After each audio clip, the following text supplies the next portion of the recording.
2 दिन का टाइम है, वो है ही नहीं, अवेलेबल ही नहीं है लोगों के लिए। मतलब आधा घंटा में हो गया बैठे हुए, वो कह रहे हैं 40 मिनट बाद आएंगे। तो जो उनकी ड्यूटी है वो अपनी ड्यूटी पे है ही नहीं।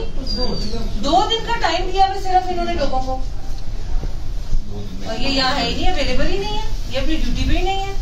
मीटिंग से कौन सी मीटिंग है? आप उनको फोन करके बता दें जी मैं तो बैठी हूँ, जब तक वो आएंगे नहीं आप तो कह रहे हैं, तो कह रहे हैं 11:30 बजे आएंगे, जितना मीटिंग आ रही है हम उधर चले जाते हैं।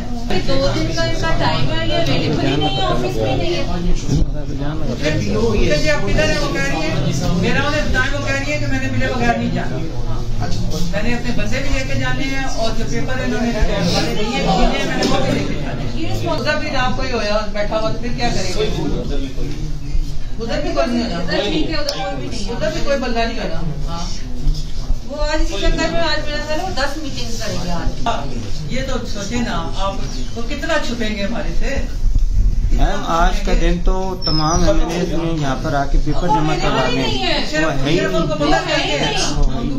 इलेक्शन कमीशन को ये भी लिखे कि आपके जो ऑफिसर है वो अवेलेबल ही नहीं है। वो कह रहे हैं मैं नहीं आ सकता, मैं मीटिंग में हूँ।